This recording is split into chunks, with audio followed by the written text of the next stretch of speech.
Hey, this is Ryan with One Board Family, and today I'm going to teach you how to set up and play Key to the Kingdom. Hopefully this video will be useful as you dig into this family weight game that's fully restored from its 1990 version from Restoration Games.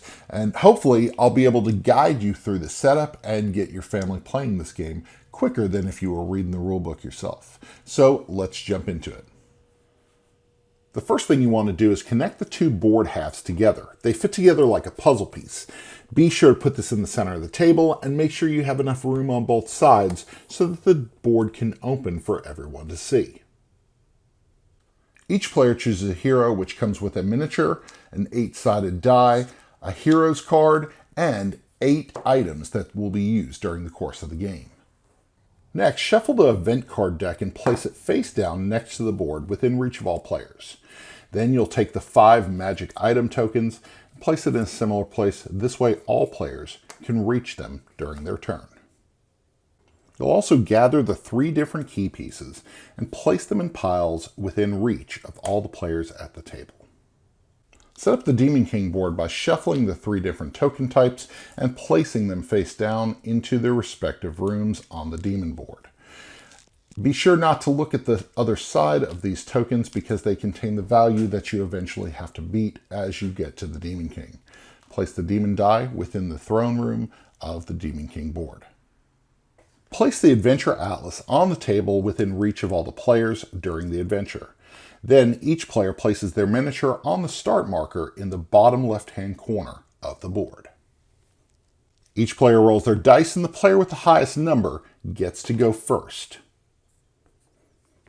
Players will roll dice and move throughout the kingdom, ultimately trying to construct a key by going on adventures, collecting different key pieces. Now on your turn you can choose to move through the kingdom or take a heroic nap, which allows you to refresh 5 items that have previously been exhausted. To move through the kingdom, roll your hero die. You may modify your die roll by exhausting an item in your inventory. You can add or subtract an exhausted item from your die roll. To move my pixie 5 spaces, I'm going to add 3 to the total of my die roll of 2. I will exhaust the shield, which gives me a +3, giving me 5 spaces. 1, 2, 3, 4, 5.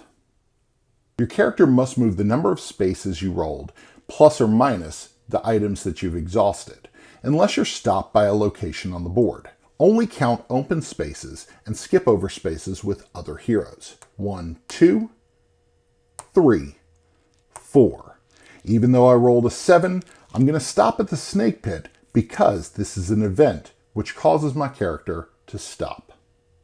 Characters can choose to go any path that they wish, but they can't backtrack once they've started moving. Characters activate the space that they ultimately land on, and not the spaces that they go through. If you rolled a 0, don't move and just activate the space that your hero is currently standing on. Players can choose not to move on their turn and instead take a heroic nap, which allows them to refresh up to 5 of their items that have previously been exhausted in their inventory. There are 7 types of spaces that a hero can land on. The boring space is blank and absolutely nothing happens on this space. Ending your turn on a refresh space allows you to refresh that number of items in your inventory shown on the space. Ending your turn on the demon die means that you must assign the demon die to a player at the table. That can be yourself or an opponent. When a player gets the demon die, their hero die is placed in the demon's throne room, and they must use the demon die for all future rolls until another player is given the die. When you enter an adventure space, immediately stop moving and grab the atlas to begin your adventure. When you enter the whirlpool, immediately stop your movement and refer to the adventure atlas. This location will flip this portion of the board that you're on. Ending your movement on the whirlpool is also how you access the Demon King's castle once you have completed a magic key. The void space is where players land if they are displaced when the board is flipped. Any heroes standing on the board when the board is flipped are placed in the void. This space is otherwise inaccessible. Ending your turn on the event space means that you get the top card of the event deck. On these cards, you'll face encounters, you'll get magical items, or even companions that can help you in your quest. If the event card requires you to roll a die, players can use unexhausted items in their inventory in order to meet the requirements of that card. There are two types of adventures you'll encounter on the game board. The key adventures are marked with this special key icon next to the adventure. These adventures are found in the front of the adventure atlas, while the minor adventures are found in the back of the atlas. When you start a key adventure, turn to that specific adventure in the atlas. Each adventure has slightly different rules.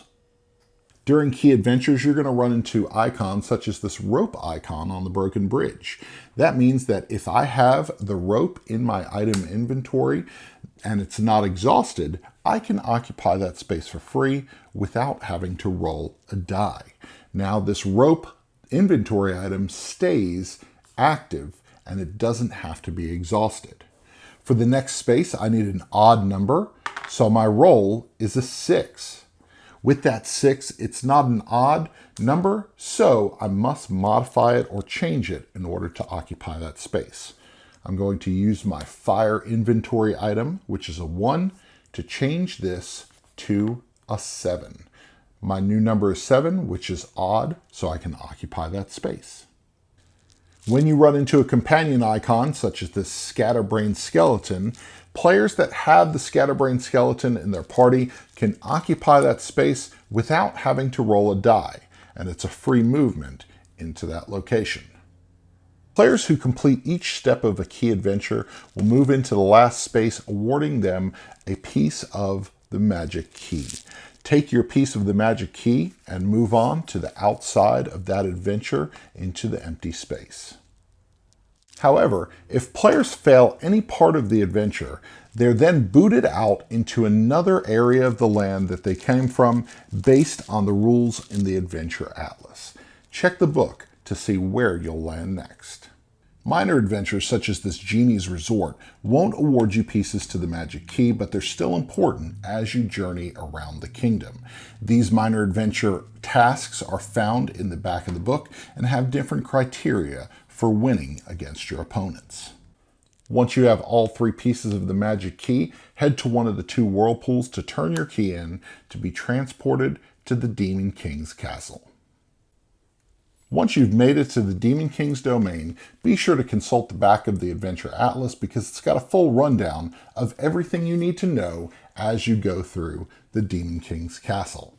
Each of these courtyard spaces do something different. You can refresh tokens when you end your turn on them, or you can reassign the demon die to another player. Players take their turns as normal and can spend inventory items that are not exhausted in order to modify their die rolls. You don't need an exact number to get to the front of the castle. I rolled a 7 here. I'm going to take 1, 2, 3, 4, 5, and I start the adventure storming the castle of the Demon King. When I'm ready to storm the castle, I have to enter through the front room of the castle. To enter a room, flip over a single token. If there's already a token face up in that room, you can actually choose to roll against that face up token instead of flipping a new one. As you see, I've got an enemy worth 6 points, so my roll must be a 6 or higher. If your die result is equal to or higher than the chosen token, move up into the next room of the castle. Remember that you can modify your die roll by using a single unexhausted item in your inventory. In order to make this 6, I need to have something higher than a 4. So I'm going to exhaust my axe to make it a 6, which allows me to move into room number 2. Now at any point, if you fail to make it into the next room, your hero is thrown out into the courtyard. Place your hero in any space in the courtyard. Be sure to activate that space before ending your turn. If you make it to the Demon King's throne, roll your hero die. You may use any and all of your unexhausted items in your inventory to reach the result of 20 or higher. With a die result of 3, I've got to meet or exceed 20 points. So I'm going to use most, if not all, of my items. 3 plus 5 is 8. That's 3 more for 11. 4 more for 15, another 3, and then finishing it up with my axe for another 2, equaling 20 points, defeating the Demon King. Hopefully this video has been helpful in getting you started with Key to the Kingdom from Restoration Games. If you like this video, be sure to leave a like and subscribe to our channel, and head over to oneboardfamily.com for all your family gaming needs. And until next time, we will see you at the table.